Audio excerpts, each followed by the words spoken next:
Trump അദ്ദേഹത്തിൻ്റെ പ്രഖ്യാപിത നയങ്ങളുമായിട്ട് മുന്നോട്ട് പോയിക്കൊണ്ടിരിക്കുകയാണ്. മറ്റു നമ്മൾ ലോകം മുഴുവനും കാണുന്ന രാഷ്ട്രീയക്കാരിൽ നിന്നും വിഭിന്നമായിട്ട് ട്രംപ് വെട്ടിത്തുറന്ന് കാര്യങ്ങൾ പറയുന്നു. വളരെ ബ്ലണ്ടായിട്ട് അപ്പ് ഫ്രണ്ട് കാര്യങ്ങൾ അവതരിപ്പിക്കുന്നു. അത് നടപ്പാക്കുക എന്നുള്ളതാണ്. നമ്മൾ ഇന്ത്യ മഹാരാജ്യത്ത് കണ്ടിട്ടുണ്ട്. അതല്ലെങ്കിൽ അമേരിക്കയിൽ തന്നെ ബൈഡൻ ആയാലും കമല ആയാലും അതല്ലെങ്കിൽ യൂറോപ്പിൽ കണ്ടിട്ടുണ്ട്. രാഷ്ട്രീയക്കാർ പലതും പറയുന്നു, എന്നാൽ അവർ പറയുന്നതല്ല ചെയ്യുന്നത്. എന്നാൽ ഇദ്ദേഹം പറയുന്നു, ഇദ്ദേഹം ചെയ്യുന്നു. ഇന്ന് അദ്ദേഹത്തിൻ്റെ ക്യാബിനറ്റിൻ്റെ ഫസ്റ്റ് മീറ്റിംഗ് ആണ്. അപ്പോൾ അദ്ദേഹത്തിൻ്റെ അപ്പുറത്തായിട്ട് പീറ്റ് ഹെഗ്സെത്ത്, കൊമേഴ്സ് സെക്രട്ടറി, അതിൻ്റെ അപ്പുറത്ത് പുറകിലായിട്ട് എലോൺ മസ്കും ഇരിക്കുന്നുണ്ടായിരുന്നു.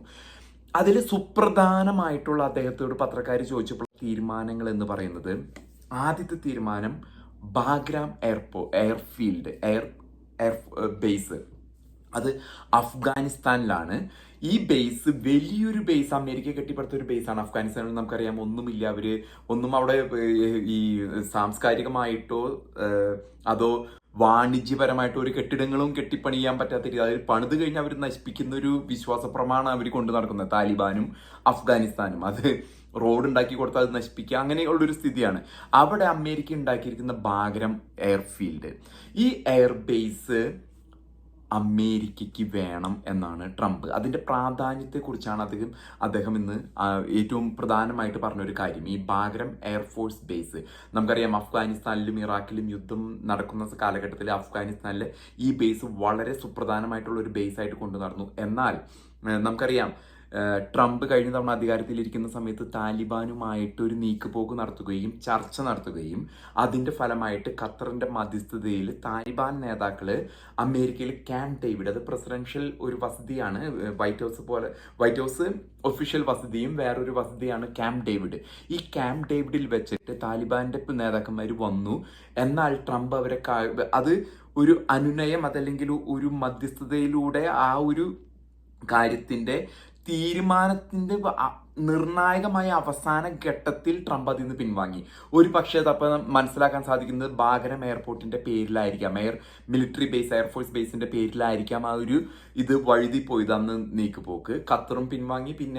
പിന്നീട് വന്ന ജോ ബൈഡൻ ഒരു സുപ്രഭാതത്തിൽ ചെയ്തത് എല്ലാം ഒരു നമ്മൾ പറയുന്ന പോലെ ഉണ്ടോണ്ടിരിക്കുന്ന നായർക്ക് ഒരു വെളിവുണ്ടായി പറഞ്ഞ മാതിരിയാണ്.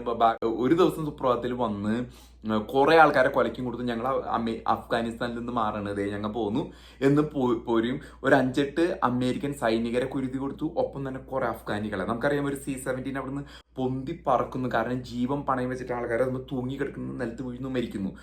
വളരെയധികം ജനങ്ങളെ കൊലയ്ക്ക് കൊടുത്തിട്ടാണ് ആ വൃദ്ധൻ അവിടെ നിന്ന് അമേരിക്കയുടെ സൈന്യത്തെ വലിച്ചത്. എന്നാൽ ഒരു നെഗോഷിയേറ്റ് ചെയ്ത് ആ ബാഗ്രം എയർഫോഴ്സ് ബേസ് ഞങ്ങൾക്ക് വേണമെന്ന് ഒന്നുമില്ല. ഒരു സുപ്രഭാതത്തിൽ ആൾക്ക് തോന്നി ഞങ്ങൾ ഇറങ്ങി പോരണം, കൊലയ്ക്ക് കൊടുത്തു. ജീവനിൽ വിലയില്ലാത്ത ഒരു രീതിയിൽ അഫ്ഗാനികളെയും കൊന്നു, അമേരിക്കക്കാരെയും കൊന്നു, അമേരിക്കയെ വിശ്വസിച്ചവരെയും കൊന്നു, അവിടുന്ന് ഇറങ്ങിപ്പോന്നു. ഇന്ന് ട്രംപ് പറയുന്നത് ആ ബാഗ്രം എയർഫോഴ്സ് ബേസ് തിരിച്ചു പിടിക്കും. കാരണം ചൈനയിൽ നിന്നെങ്ങാനും ഒരു ന്യൂക്ലിയർ അറ്റാക്ക് വന്നു കഴിഞ്ഞാൽ അതിന് ഏറ്റവും വലിയ ഡിഫൻസ് ആയിട്ട് നിൽക്കാവുന്ന ഒരു ബേസാണ് ബാഗ്രം എയർഫോഴ്സ് ബേസ്. അതോടൊപ്പം തന്നെ അദ്ദേഹം പറഞ്ഞിരിക്കുന്ന മറ്റ് കാര്യങ്ങൾ എന്ന് പറഞ്ഞാൽ, നമുക്കറിയാം 2021 ഈ ജോ ബൈഡനും പുടിനും തമ്മിൽ കണ്ടുമുട്ടി. അത് യുക്രൈനെ പിടിച്ചടക്കുന്നതിന് മുമ്പായിരുന്നു. അത് കഴിഞ്ഞ ശേഷം ഒരു 3-4 മാസത്തിന് ശേഷമാണ് പുടിൻ യുക്രൈൻ പിടിച്ചടക്കുന്ന സൈനിക നീക്കം നടക്കുന്നത്. ആ സമയത്ത് ഈ ബാഗ്രം എയർഫോഴ്സ് ബേസിനെ പറ്റി ഒരു ചർച്ച നടത്തുകയും അവിടെ ഒരു യൂണിറ്റിനെ അമേരിക്ക നിർത്തുന്നതിനെ പറ്റിയും അതിന് റഷ്യ, കാരണം അഫ്ഗാനിസ്ഥാൻ എന്ന രാജ്യം കയോസ്, അവിടെ ഒരു വളരെ അധികം ഒരു എന്തിനോ വിട്ടുകൊടുക്കുന്ന പോലെ പോകാതെ അവിടെ ചെറിയ സംരക്ഷണത്തിന് വേണ്ടിയിട്ട് ഈ ബാഗ്രം എയർഫോഴ്സിനെ പറ്റി പുടിനും ജോ ബൈഡനും തമ്മിൽ ചർച്ച നടത്തി. എന്നാൽ കുറച്ച് മാസങ്ങൾക്ക് ശേഷം പുടിൻ യുക്രൈൻ പിടിച്ചെടുത്തോടുകൂടി അത് വലിയൊരു യുദ്ധത്തിലേക്ക്, അങ്ങനെയുള്ള ഒരു ചർച്ചകളിലേക്ക് പോകാതെ തന്നെ പ്രശ്നങ്ങളാവുകയും ചെയ്തു. ഇപ്പോൾ തിരിച്ച് ബാഗ്രം എയർഫോഴ്സ് ബേസ് ട്രംപ് തിരിച്ച് പിടിക്കാൻ പോകുന്നു എന്നുള്ളതാണ് വരുന്ന വാർത്ത. ഇതോടൊപ്പം തന്നെ ഇന്നത്തെ ക്യാബിനറ്റ് മീറ്റിംഗിൽ അദ്ദേഹത്തോട് പത്രക്കാർ ചോദിച്ച മറ്റു പല വിഷയങ്ങളെന്ന് പറഞ്ഞാൽ, എലോൺ ഇവിടെ US ഫെഡറൽ ജോലിക്കാർ, കേന്ദ്ര സർക്കാർ ജീവനക്കാർ, ഈ കേന്ദ്ര സർക്കാർ ജീവനക്കാർക്ക് എല്ലാവരും ഇമെയിൽ ചെയ്തിരിക്കുകയാണ് എലോൺ മസ്ക്. അപ്പോൾ എലോൺ മസ്കിന് റിപ്ലൈ ചെയ്യാത്തവരുണ്ട്. അത് ഏകദേശം 1 മില്യൺ, അതായത് ഒരു 10 ലക്ഷത്തോളം ആൾക്കാർ, കേന്ദ്ര സർക്കാർ ജീവനക്കാർ. കുറേ ആൾക്കാർ റിപ്പോർട്ട് ചെയ്യുന്നു എലോൺ മസ്കിനോട് ട്രംപ് അതികണിശമായി പറഞ്ഞിരിക്കുകയാണ് എല്ലാവരും അക്കൗണ്ടബിൾ ആയിരിക്കണം.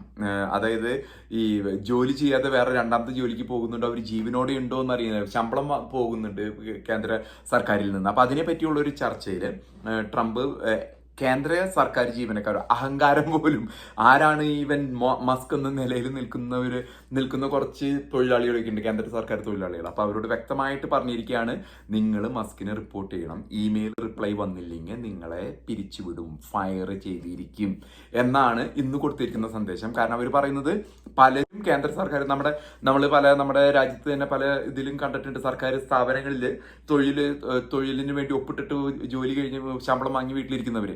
ആ സ്ഥിതി അമേരിക്കയിലുണ്ട് എന്നാണ് ട്രംപ് ഇത് പറയുന്നത്. അപ്പൊ അത്തരത്തിലുള്ള പ്രവൃത്തികൾ നിർത്താൻ വേണ്ടിയിട്ട് ഇതിന്റെ പിന്നാലെ മസ്ക് ഇറങ്ങിയിരിക്കുന്നു. ഇനി ഞാൻ മുമ്പ് സൂചിപ്പിച്ചിരുന്നു, ട്രംപ് പുടിനായിട്ടുള്ള ഇതില് ഒരു ധാരണയിലെത്തിയിരിക്കുകയാണ്. അത് സൗദി അറേബ്യയിൽ വെച്ച് നടന്ന ചർച്ചയ്ക്കുള്ളിൽ ആ ചർച്ച മുന്നോട്ട് പോകുന്നു. പുടിൻ പറഞ്ഞിരിക്കുന്നത് ട്രംപ് യുക്രൈനിൽ നിന്ന് എന്താ വേണ്ടെന്ന് വെച്ചെടുത്തോ, മിനറൽസ്, ധാതുക്കള്, അവിടെ കണ്ടമാനം മിനറൽസ് ഉണ്ട്.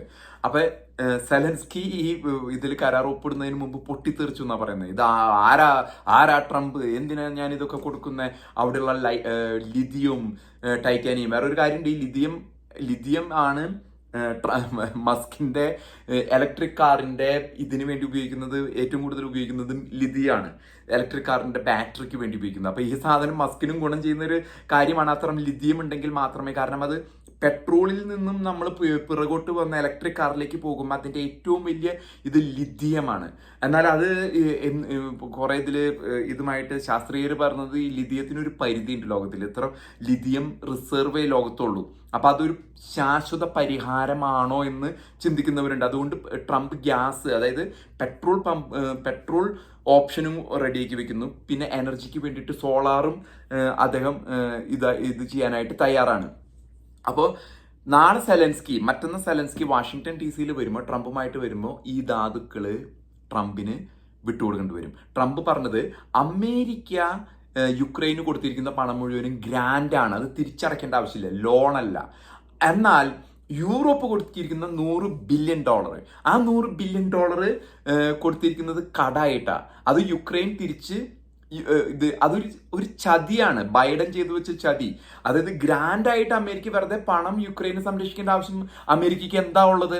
അപ്പൊ ബൈഡൻ എന്തുകൊണ്ട് അങ്ങനെ ചെയ്തു നമ്മൾ മനസ്സിലാക്കണം. ബൈഡന്റെ മകൻ ഹണ്ടർ ബൈഡൻ അവിടെ വലിയൊരു വെപ്പൺ ഡീൽ നടത്തിയതായിട്ട് ഉള്ള ഒരു ആരോപണമൊക്കെ ഉണ്ടായിരുന്നു. അപ്പൊ അതൊക്കെ ആയിട്ട് കൂട്ടി വായിക്കുമ്പോ എന്തിനു വേണ്ടി യുക്രൈന് പണം കൊടുക്കണം?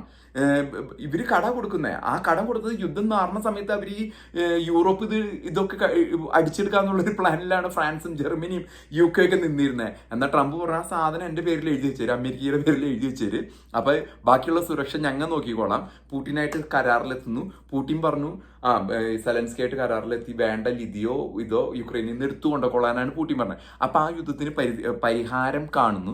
തന്നെയല്ല, വേറൊരു കാര്യം ചൈനയെ കുറിച്ചുള്ള, എപ്പോഴും ചൈനയെ പ്രതിരോധത്തിലാക്കുന്ന വിമർശിക്കുന്ന രീതിയാണ് ട്രംപിൽ വന്നിരുന്നത്. അപ്പൊ ട്രംപ് ഇന്ന് തുറന്നു പറയായിരുന്നു, ചൈനയും സി ജിൻപിങ്ങായിട്ട് എനിക്ക് യാതൊരു കുഴപ്പമില്ല, ഞങ്ങൾ പറഞ്ഞ തീരുമാനത്തിൽ എത്താമെന്നുള്ള ഒരു ഇതാണ് ചൈനയെ പറ്റി അദ്ദേഹം പറഞ്ഞത്.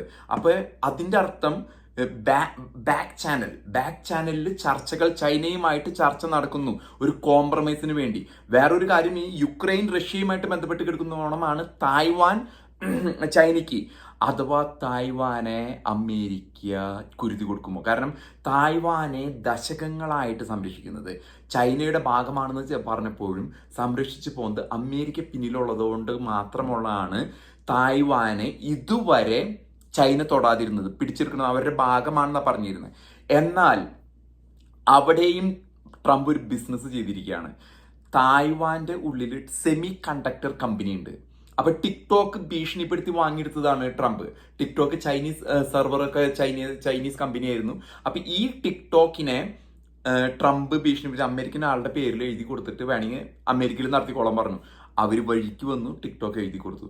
അതുപോലെ തായ്വാന്റെ സംരക്ഷണം അമേരിക്ക ഏറ്റെടുക്കണമെങ്കിൽ അവിടുത്തെ ഏറ്റവും വലിയ സെമി കണ്ടക്ടർ, ഇതുമായിട്ട് ബന്ധപ്പെട്ട് ഇന്നത്തെ ലോകം എൻവിഡിയ അതല്ലെങ്കിൽ ഇന്നത്തെ ടെക് ഇൻഡസ്ട്രി മുഴുവനും ഡിപ്പെൻഡഡ് ആണ് തായ്വാൻ്റെ മേലെ, തായ്വാന്റെ ഈ സെമി കണ്ടക്ടർ ഇൻഡസ്ട്രിയിൽ. അപ്പൊ ഈ സെമി കണ്ടക്ടർ ഒരു പക്ഷേ ട്രംപ് അടിച്ചെടുക്കും, ട്രംപിന് കൊടുക്കേണ്ടി വരും. അപ്പൊ യുക്രൈനിൽ നിന്ന് ലിഥിയവും ടൈറ്റാനിയവും മിനറൽസും എഴുതി ഒപ്പിട്ട് വാങ്ങുന്നു. തായ്വാന് വേണമെങ്കിൽ, തായ്വാന് വേറൊരു രാജ്യമായിട്ട് നിൽക്കണമെങ്കിൽ, സംരക്ഷണം വേണമെങ്കിൽ ഈ സെമി കണ്ടക്ടർ കമ്പനിയിൽ അമേരിക്കൻ ഷെയർ കൊടുക്കണമെന്നാണ് ട്രംപിന്റെ ആവശ്യം. അതല്ലെങ്കിൽ ചൈന ഒരു പക്ഷേ, ഇന്നറിയാം അവിടെ കേബിൾ കട്ടിങ്ങും അങ്ങനെ കുറച്ച് കാര്യങ്ങളൊക്കെ നടക്കുന്നുണ്ട്. ചൈനീസ് കപ്പൽ വന്നിട്ട് കടലിനടി കൂടെ പോകുന്ന കേബിളുകൾ മുറിച്ചതുമായിട്ട് ബന്ധപ്പെട്ട ഒരു കപ്പൽ കസ്റ്റഡിയിൽ എടുക്കുകയും തായ്വാൻ അതിലുള്ള 8 ആൾക്കാരെ ചോദ്യം ചെയ്തുകൊണ്ടിരിക്കുകയാണ്. അപ്പൊ തായ്വാനെ സംരക്ഷിക്കണമെങ്കിൽ ഈ സെമി കണ്ടക്ടർ കമ്പനി ട്രംപിന് കൊടുക്കേണ്ടി വരും. ഇതൊക്കെയാണ് പ്രാധാന്യമുള്ള കാര്യങ്ങൾ ഈ ചർച്ചയിൽ.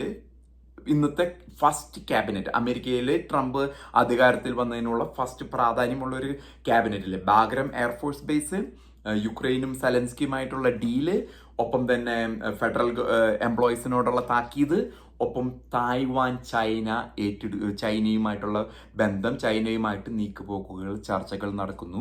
അത് ഒരു പക്ഷെ വലിയൊരു സന്ധി സംഭാഷണത്തിലൂടെ അനുനയത്തിൽ വരും എന്നാണ് നമുക്ക് മനസ്സിലാക്കാൻ സാധിക്കുക.